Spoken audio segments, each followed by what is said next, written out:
Selamat pagi pemirsa, selamat bergabung kembali dengan berita pagi hari ini. Bersama saya, Laili Indah Maulina.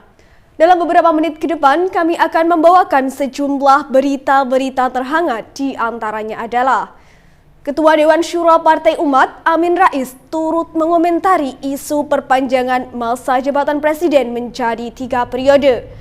Dalam hal ini, Amin mengkritik Presiden Joko Widodo dan juga Menteri Koordinator Maritim dan Investasi, Luhut Binsar Panjaitan. 10 tahun belum cukup, masih mau lagi. Jika 3 periode tak kita halangi, itu bakal macam-macam. Kata Amin dalam videonya di kanal YouTube Amin Rais Official, Sabtu 2 April 2022. Amin berharap Jokowi berikut pemerintahannya bisa mengakhiri kekuasaan pada Oktober 2024 mendatang, sebagaimana amanat konstitusi. Artinya, tak ada lagi wacana perpanjangan masa jabatan presiden dan tetap patuh pada Undang-Undang Dasar 1945. Ia pun meminta kepada Jokowi dan juga Luhut tak membuat gerakan politik seperti pada zaman Orde Baru untuk melanggengkan kekuasaannya. Kita masih terngiang saat Orde Baru bagaimana dibodohi dan juga ditekan menggunakan berbagai cara sebuah tujuan politik yang itu jahat termasuk kriminal, kata Amin. Di samping itu pemirsa, tokoh politik senior ini menuding pemerintahan Jokowi saat ini sebagai rezim yang paranoid. Salah satu cirinya, ujar dia, rezim ini merasa tidak pernah aman ketika memerintah.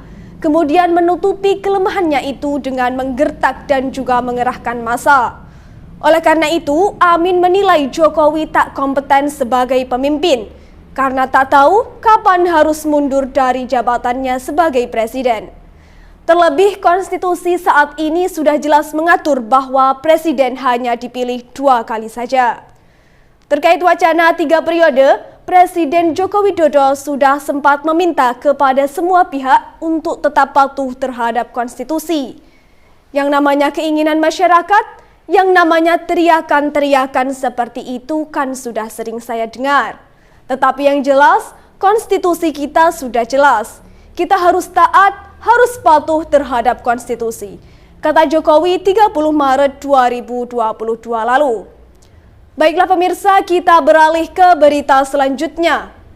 Badan Meteorologi, Klimatologi, dan Geofisika mengeluarkan peringatan dini gelombang sangat tinggi hingga 6 meter yang berpotensi terjadi di Laut Natuna Utara pada 3 sampai 4 April 2022. Dalam keterangan tertulis, dilansir Antara, Minggu 3 April 2022, kecepatan angin tertinggi terpantau di Laut Natuna, Sulawesi, perairan Kepulauan Sangihe, Kepulauan Talaut, dan perairan utara Papua Barat.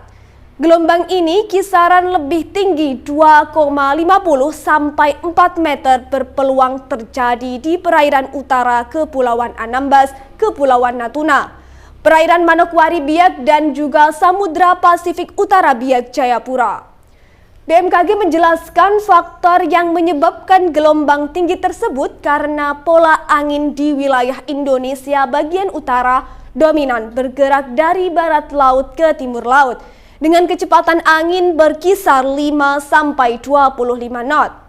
Sedangkan di wilayah Indonesia bagian selatan dominan bergerak dari selatan ke barat dengan kecepatan angin berkisar 5 sampai 15 knot. Kondisi ini menciptakan peluang peningkatan gelombang setinggi 1,25 sampai 2,5 meter. BMKG meminta masyarakat yang tinggal dan juga beraktivitas di pesisir sekitar area yang berpeluang terjadi gelombang tinggi agar tetap selalu waspada. Baiklah pemirsa, demikian berita pagi hari ini. Sampai jumpa dan selamat beraktivitas. Saya Laili Indah Maulina, pamit undur diri.